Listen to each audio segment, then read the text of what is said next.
दोस्तों, हमारी जिंदगी में कई बार हम खुद को एक मुश्किल घड़ी में पाते हैं। कई बार हमें बड़े फैसले लेने पड़ते हैं, लेकिन हमें यह नहीं पता होता कि वो सही है या गलत। क्या उस फैसले का परिणाम हमारे जीवन में खुशियां लाएगा या मुसीबत। लेकिन कई बार हमारे पास सही निर्णय लेने की सुझाव नहीं होते और हम जल्दबाजी में फैसला कर लेते हैं, और उन फैसलों की वजह से हमारी जिंदगी सुखमयी हो सकती है या फिर हमारी जिंदगी नरक से भी बढ़कर हो सकती है। इसलिए सही फैसला लेने की क्षमता हमारे जीवन में सफलता हासिल करने के लिए आवश्यक है। तो चलिए आज की इस बोध कहानी के माध्यम से जानते हैं कि जीवन में सही फैसले कैसे लिए जाएं, और यह भी कि सही निर्णय लेने के तरीका कौन सा है। तो बिना किसी देरी के कहानी शुरू करते हैं। दोस्तों, कई साल पहले की बात है। एक छोटे से राज्य में एक बौद्ध भिक्षु निवास कर रहे थे, जिन्हें सभी जगहों पर उनके ज्ञान के बड़े चर्चे थे। वह बौद्ध भिक्षु बहुत ज्ञानी थे। उनके पास लोग बहुत दूर दूर से आते थे ताकि वे उनसे अपनी समस्याओं का समाधान प्राप्त कर सकें। उनके पास कोई भी कैसी भी समस्या लेकर क्यों ना आए, वह समस्या का समाधान अवश्य करते थे। जब भी वह किसी की समस्या सुनते तो उस समस्या को बड़े ही ध्यान से सुनते समझते, उसमें लीन हो जाते और उसके बाद कुछ देर के लिए वह आंखें बंद करते और समस्या के बारे में अच्छे से सोच विचार करते और उसके बाद उसका समाधान देते। ऐसे में कोई भी व्यक्ति उनके बारे में केवल एक ही बात सोचता था, शायद इन साधु के पास कोई ऐसी चमत्कारिक शक्तियां हैं जिससे ये समाधान पूछते हैं और उसके बाद हमें वह समाधान बताते हैं। एक बार एक युवक ने उन महाराज से यह पूछ भी लिया। उस शिष्य ने पूछा, क्या आपके पास ऐसी कोई चमत्कारी शक्तियां हैं जिसके कारण आप हमारी समस्याओं का समाधान करते हैं, या आपके पास ऐसी कोई दिव्य दृष्टि है जिससे आप हमारी समस्याओं का समाधान खोज पाते हैं। उस युवक की यह बात सुनकर वह साधु जोर जोर से हंसने लगे, लेकिन उन्होंने उस युवक की बात का कोई जवाब नहीं दिया। उसके कुछ ही दिनों बाद उस राज्य में एक बड़ी अजीब सी घटना घटी। उस राज्य में एक बुढ़िया औरत रहा करती थी, जो अपने पूरे घर में अकेले ही रहती थी। उसका कोई न था। उस राज्य से होकर 4 मित्र अपने घर की ओर जा रहे थे। वे लोग दूसरे नगर में काम करके पैसा इकट्ठा करके अपने गांव की ओर जा रहे थे।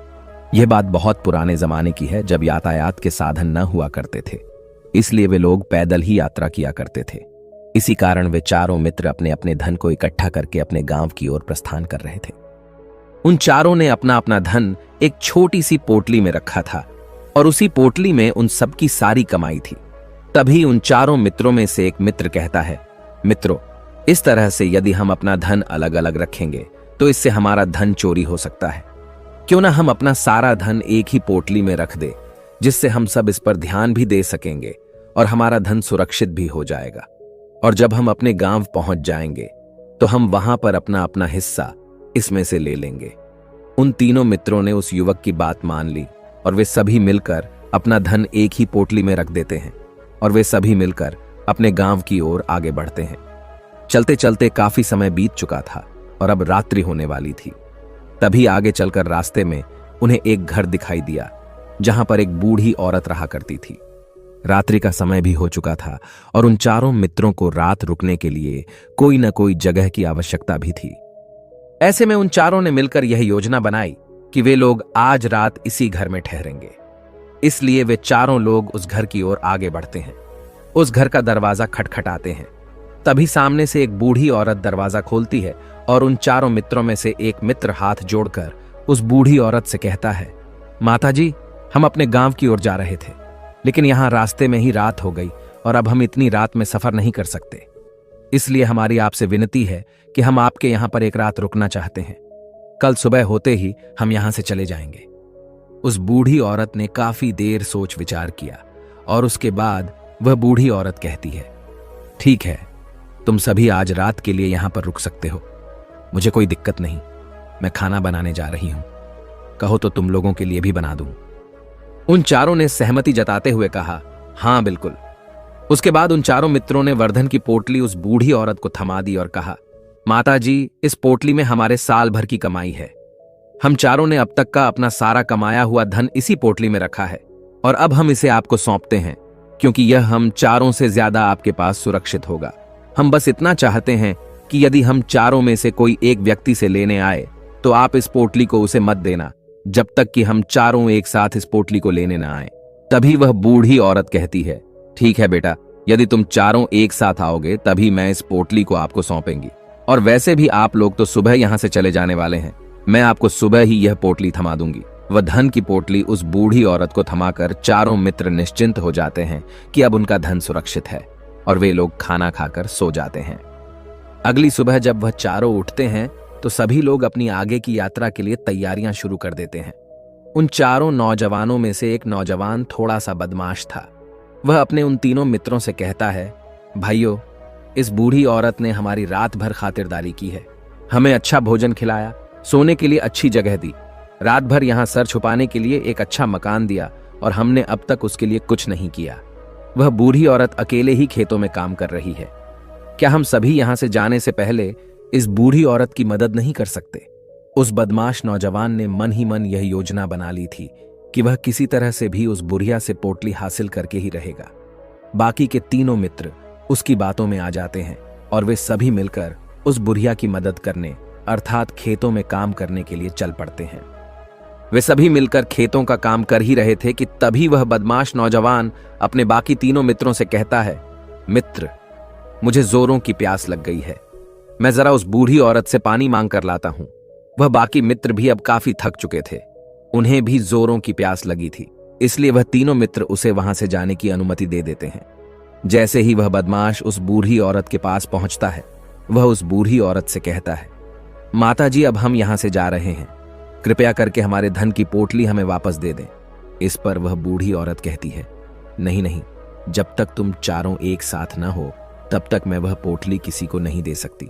तुम्ही ने तो कहा था कि जब तक हम चारों एक साथ न हो तब तक यह पोटली किसी को नहीं देनी है। तभी वह बदमाश उन तीनों की तरफ इशारा करते हुए कहता है, लाऊं। उन तीनों ने सोचा कि हमारा मित्र हमारे लिए पानी लाना चाहता है, इसलिए वह हमसे आज्ञा मांग रहा है। तभी उन तीनों मित्रों ने इशारे में उस युवक से कहा, हाँ हाँ ठीक है, ले आओ। ये देख उस बुढ़िया को यह लगने लगा कि अब ये चारों यहां से जा रहे हैं और यह अपनी पोटली मांग रहे हैं, इसलिए उस बुढ़िया ने वह कोट लाकर उस बदमाश के हाथों में रख दी और वह बदमाश उस पोटली को लेकर वहां से चला गया और बाकी के तीनों मित्र अपने खेत के काम में व्यस्त हो जाते हैं। कुछ देर के बाद जब वह तीनों खेत का काम करके वापस लौटते हैं और बुढ़िया से कहते हैं, माताजी, हमारा मित्र जो यहां पानी पीने आया था वह कहां गया? इस पर वह बुढ़िया कहती है, क्या वह पानी पीने आया था? पर वह तो कह रहा था कि हम चारों जा रहे हैं, कृपया करके हमारे धन की पोटली हमें थमा दे। तब तीनों बड़े आश्चर्य होकर उस बुढ़िया से कहते हैं, माताजी, हमने भला कहां वह पोटली मांगी थी, हमें तो प्यास लगी थी और हमने पानी के लिए इशारा किया था। तभी बूढ़ी औरत उन तीनों से कहती है, परंतु अब तो वह पोटली लेकर जा चुका है। तभी वह तीनों मित्र सर पकड़कर रोने लगते हैं और कहते हैं, माताजी, उसमें हमारा सारा कमाया हुआ धन था जो वह अकेले लेकर भाग चुका है। हमने तो आपको कहा था कि जब तक हम चारों एक साथ न आए तब तक आपको वह पोटली किसी को नहीं देनी है, फिर आपने ऐसा क्यों किया? इसमें आप ही की गलती है। हमने आपको उस पोटली की हिफाजत के लिए रखा था और आपने उसे एक ऐसे आदमी के हाथों में दे दिया जिसने हमारा सारा धन हमसे लूट लिया। हम बर्दाश्त नहीं करेंगे, हम राजा के पास जाएंगे और राजा से आपकी शिकायत करेंगे, न्याय की मांग करेंगे। अब तो इस बात का राजा ही फैसला करेंगे। तीनों नौजवान क्रोधित होकर राज दरबार में पहुंच जाते हैं और अपनी सारी समस्या उन राजा को बता देते हैं। जब वह राजा उन तीनों नौजवानों की बात ध्यानपूर्वक सुनता है तो वह तुरंत ही उस बुढ़िया को राज दरबार में पेश होने का आदेश देता है। राजा के आदेश पर राजा के सैनिक तुरंत ही उस बूढ़ी औरत को राज दरबार में पेश करते हैं और राजा भरी दरबार उस बूढ़ी औरत को दोषी करार कर देता है और कहता है, तुम्हें वह पोटली उस अकेले व्यक्ति को नहीं देनी चाहिए थी। जब उन्होंने तुमसे कहा था कि जब तक वह चारों एक साथ उस पोटली को लेने ना आए तब तक तुम्हें वह धन किसी को नहीं देना चाहिए था। इसमें तुम्हारी गलती है और अब तुम्हें इसका हर्जाना भरना होगा, तुम्हें इनका धन लौटाना होगा। राजा का यह आदेश सुनकर बूढ़ी औरत फूट फूट कर रोने लगती है और राजा से मदद की गुहार लगाती है और कहती है, हे राजन, मैं तो एक बूढ़ी औरत हूं और मेरे पास इतना धन नहीं है और न ही मेरे घर में कोई ऐसा है जो धन कमाता हो। मेरे पास इतना धन नहीं कि मैं इनका धन लौटा सकूं। मैं तो अकेली हूं, बेसहारा हूं, कृपा करके मुझ पर रहम करें। लेकिन राजा उस बूढ़ी औरत की एक नहीं सुनता। वह बूढ़ी औरत रोते हुए अपने घर की ओर जा रही थी। ये सोच रही थी कि आखिर मैं इतना धन कहां से लाऊं कि कैसे मैं उन लोगों का यह धन उन्हें लौटाएंगे। मेरे पास इतना धन नहीं है। मैं क्या करूं, कैसे करूं, कहां से लाऊं इतना धन? यदि मैंने उनका धन नहीं लौटाया तो मुझे राजा मार डालेगा। वैसे भी मेरी ही गलती है। जब उन चारों ने मिलकर मुझसे कहा था कि जब तक हम चारों एक साथ न आए तब तक वह पोटली किसी को नहीं थमा दी है, फिर भी मैंने वह पोटली केवल उस एक व्यक्ति को थमा दी। इसमें गलती तो मेरी ही है। वह रोते रोते ये सारी बातें सोचते हुए अपने घर की ओर जा रही थी। तभी रास्ते में उस बूढ़ी औरत को वही संत मिले जो उस नगर में किसी भी समस्या का समाधान बड़ी ही सरलता और सहजता से करते थे। उन्होंने उस बूढ़ी औरत से कहा, क्या बात है बेटी, क्यों रो रही हो? इस पर वह बूढ़ी औरत उस संत को सब कुछ सच सच बता देती है और कहती है, हे महाराज, इसमें गलती तो मेरी ही है। उन चारों ने तो पहले ही कहा था कि जब तक वे चारों एक साथ न आएं तब तक वह पोटली मुझे किसी को नहीं देनी। लेकिन मेरी हिम्मत मारी गई थी जो मैंने वह पोटली केवल एक व्यक्ति को थमा दी और वह उनका सारा धन लेकर वहां से भाग गया। लेकिन अब मुझे यह समझ नहीं आ रहा कि मैं वह सारा धन कहां से लाऊं, कैसे जुटाऊं। मेरे पास इतना धन नहीं है और राजा ने तो आदेश भी दे दिया है कि मुझे उनका धन लौटाना ही पड़ेगा। लेकिन मैं यह समझ नहीं पा रही कि इतना सारा धन मैं कहां से लाऊंगी। तभी बसंत उस बूढ़ी औरत से कहते हैं, शांत हो जाओ, मैं कोई ना कोई रास्ता जरूर निकाल लूंगा। इतना कहकर वह संत वहीं पर बैठ जाते हैं, ध्यान करने लगते हैं। कुछ देर के लिए आंखें बंद कर सोचते हैं, विचार करते हैं। मौन रहकर वह समस्या का समाधान निकालते हैं और उसके बाद वह उस बूढ़ी औरत से कहते हैं, बेटी, राजा ने फैसला किया है वह बिल्कुल गलत है। आपने जो किया इसमें आपकी कोई गलती नहीं है। राजा का फैसला गलत है। उन संत के इतना कहने पर बूढ़ी औरत चुप हो गई और यह सोचने लगी कि आखिर राजा का फैसला कैसे गलत हो सकता है। राजा तो सभी के लिए न्याय ही करते हैं और वह कभी किसी का बुरा नहीं करते। फिर आखिर आज राजा का फैसला कैसे गलत हो गया? उन संत और उस बुढ़िया की बात आसपास के खड़े लोग सभी लोग सुन रहे थे और वे लोग भी बड़े अचरज में थे, क्योंकि राजा का फैसला कैसे गलत हो सकता है। राजा ने तो बिल्कुल सही फैसला लिया है। इस बूढ़ी औरत ने ही गलती की है। उन चारों का धन केवल एक ही को थमा दिया। ऐसे में इस बुढ़िया को उनका धन तो लौटाना ही चाहिए। राजा ने गलत फैसला कहां किया है? तभी बसंत उस बूढ़ी औरत से कहते हैं, जाओ और राज दरबार में कह दो कि हे राजन, आपका फैसला गलत है और सही क्या है, गलत क्या है, इसका फैसला मैं करूंगा। पहले तो बूढ़ी औरत इतनी हिम्मत ही नहीं जुटा पा रही थी कि वह राज दरबार में जाकर भरे राज दरबार राजा को यह कह सके कि राजन, आपका फैसला गलत है। लेकिन जैसे तैसे उसने हिम्मत जुटाई और वह वापस राज दरबार लौटी। उसने डरते हुए भरे राज दरबार राजा से बड़ी थर्राती आवाज में कहा, हे राजन, आपने जो फैसला किया है वह फैसला गलत है। इतना कहकर उसने राजा को सारी बात सच सच बता दी। उस बूढ़ी औरत की बात सुनकर राजा बहुत क्रोधित हुआ। राजा ने उस बूढ़ी औरत से कहा, कौन है वह संत जिसने मेरे फैसले को गलत बताया है? क्या उन्हें नहीं लगता कि मैंने सही निर्णय लिया है? मैं हर रोज कई निर्णय लेता हूं, कई फैसले करता हूं, लेकिन आज तक कभी किसी ने मुझसे यह नहीं कहा कि मेरा फैसला गलत है। यदि उन संत ने मुझे सही फैसला न सुनाया, उन्हें फांसी की सजा दे दूंगा। यह बात पूरे नगर में फैल गई। सभी लोग यह जानने के लिए हैरान थे कि आखिर वह साधु ऐसा कौन सा फैसला सुनाने वाले हैं जो राजा से भी उचित होगा, जिसमें सबके लिए न्याय होगा।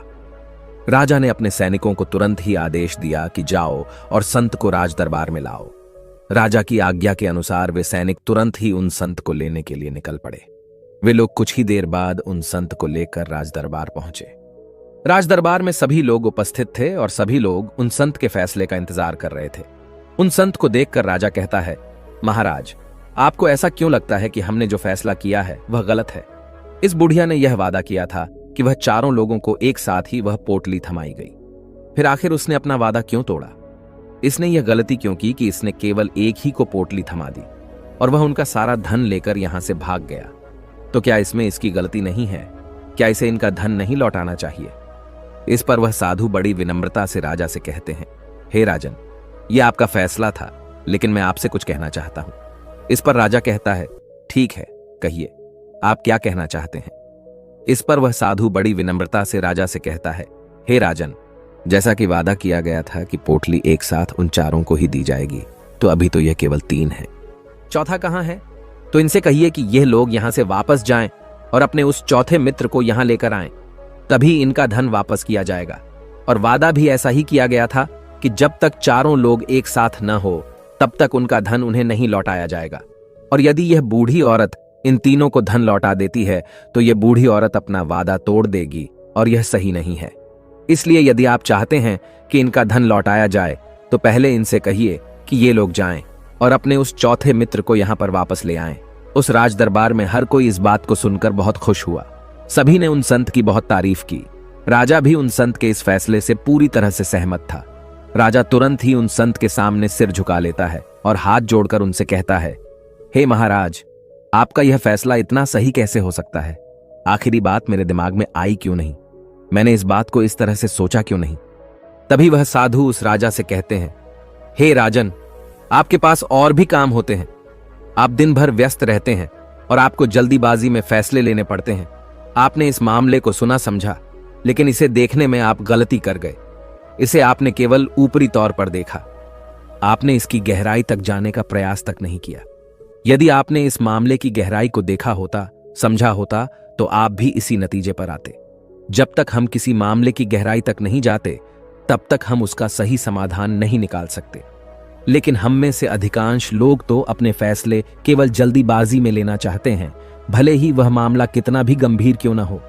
हमें तो बस अपना हक चाहिए, हमारा नाम होना चाहिए, भले ही फैसला हमारे लिए आगे चलकर हमारे लिए नुकसानदायी क्यों ना हो। लेकिन हम तो उस मामले की गहराई तक जाने के लिए सोचते तक नहीं। तभी वह राजा उन संत से कहता है, हे महाराज, क्या आपके पास कोई दिव्य शक्तियां हैं? क्या आपके पास ऐसी कोई चमत्कारिक शक्ति है जिसे आप सवाल करते हैं और बदले में वह आपको जवाब देती है, जिस कारण आप सटीक और सही समाधान बता पाते हैं?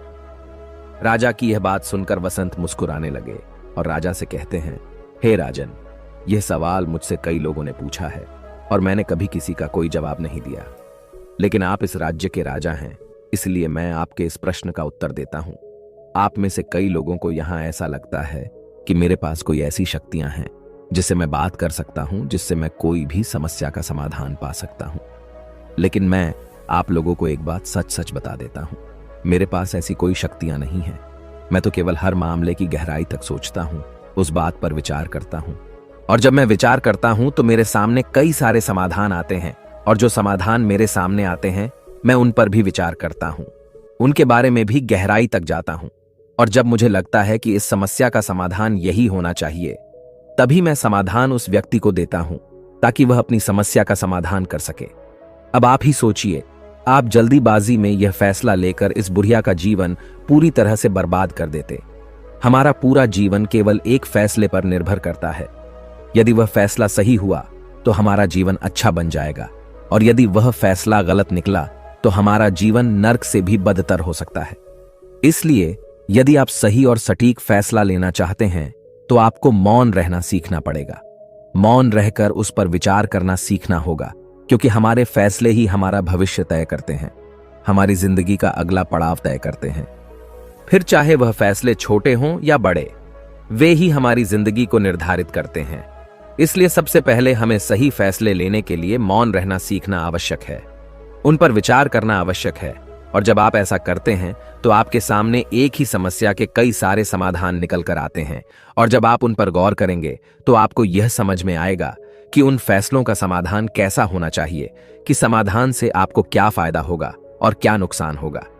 या उस समाधान पर सोच और विचार करने पर ही आप उसे समझ सकते हैं, और तभी आप यह निर्णय भी ले सकते हैं कि क्या यह समाधान उचित रहेगा या नहीं।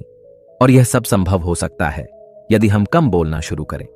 कम बोलने का अर्थ यह नहीं कि आप पूरी तरह से मौन हो जाएं। इसका अर्थ यह है कि आप भीतर से शांत हो जाएं, और जब आप भीतर से शांत होने लगते हैं तो आपका मन स्पष्ट होने लगता है, साफ होने लगता है, और आप किसी भी चीज पर सोच विचार कर सकते हैं। और जब आप भीतर से शांत होने लगते हैं तो आप ऊपर से भी कम बोलते हैं, और जब आप धीरे धीरे कम बोलने के आदी हो जाते हैं तो आप साफ और स्पष्ट तौर पर सोच और समझ पाते हैं। आपके विचारों में शुद्धता आ जाती है, जिससे आपको यह साफ और स्पष्ट देखने को मिल जाता है कि कौन सा फैसला सही होगा और कौन सा फैसला गलत होगा। आपको उस परिस्थिति में क्या करना चाहिए और क्या नहीं करना चाहिए। लेकिन हम में से अधिकांश लोग अपने आप को सही साबित करने के लिए, अपने आप को ऊंचा साबित करने के लिए अत्यधिक बोलते हैं, और इतना बोलते हैं कि हर कोई उनकी बातों को गंभीरता से नहीं लेता। उन्हें ऐसा लगता है कि मानो ज्यादा बोलना ही हमारे लिए हमारा शस्त्र है, लेकिन वह यह भूल जाते हैं कि वह अत्यधिक बोलकर मूर्ख बन रहे हैं। लोग हमारा मजाक बनाते हैं, हमें मूर्ख समझते हैं, हमसे दूर रहने लगते हैं क्योंकि उन्हें हमारी बकबक अच्छी नहीं लगती। लेकिन जब आप भीतर से शांत होने का प्रयास करते हैं और धीरे धीरे भीतर से शांत होने लगते हैं, तो आप खुद ब खुद ऊपरी तौर पर कम बोलना शुरू कर देते हैं। इससे आपके मन में, आपके मस्तिष्क में एक साफ और स्पष्ट विचार उत्पन्न होते हैं और आप अपने आप को साफ स्पष्ट तौर पर समझ पाते हैं, देख पाते हैं आपको कब, क्या, क्यों और कितना बोलना चाहिए, और आपको कब, कैसे, क्यों, किस तरह से कौन सा फैसला लेना सही है या नहीं, यह भी आप अच्छी तरह से समझ और जान पाते हैं। जब आप कम बोलना शुरू करते हैं, तब आप अपने आप को बहुत अच्छी तरह से समझना शुरू कर देते हैं, अपने आप पर अच्छी तरह से विचार करना शुरू कर देते हैं। तब आपको यह बात भी बहुत अच्छी तरह से समझ में आने लगती है कि जो हम बेकार की बकबक करते हैं, उस पर हमारे शरीर की बेवजह ही कितनी सारी ऊर्जा यूं ही व्यर्थ हो जाती है, नष्ट हो जाती है, जिसे हम चाहें तो किसी जरूरी काम में लगा सकते हैं, फैसले लेने में लगा सकते हैं, जिससे हम तनाव मुक्त रह सकते हैं और हमें अच्छी नींद भी आ सकती है। और यदि आप इसी प्रकार सोच विचार कर फैसले लेना शुरू करते हैं, तो आपका मस्तिष्क भी अच्छी तरह से काम करने लगता है और आपका मस्तिष्क पहले से भी ज्यादा शक्तिशाली हो जाता है। और इसका एक बहुत अच्छा उदाहरण भी आपको मैं बताना चाहूंगा। जब आप स्कूल में पढ़ते थे या फिर आज भी आप पढ़ रहे हो, तो आपने देखा होगा कि जो बच्चे होनहार होते, होशियार होते हैं, वे लोग बहुत कम बातें करते हैं और अपना समय सही चीजों में लगाते हैं। वह अधिकांशतः अपना समय मौन होकर ही बिताते हैं। इसी वजह से वह पढ़ाई करने में बहुत तेज होते हैं। वह जो कुछ भी पढ़ना चाहते हैं, वह उसे याद कर ले जाते हैं। लेकिन वहीं पर दूसरी तरफ जो लोग बहुत अधिक बोलते हैं, यदि आप उन्हें पूरे 24 घंटे भी दे दें, तो भी वह उस तरह से उन चीजों को याद नहीं रख सकते जिस तरह से वह मौन रखने वाले बच्चे उन बातों को याद कर लेते हैं। और महान चाणक्य ने भी यही कहा है कि जो व्यक्ति यह समझ जाता है कि उसे कब, कहां और कितना बोलना चाहिए, उस व्यक्ति को सफल होने से कोई नहीं रोक सकता।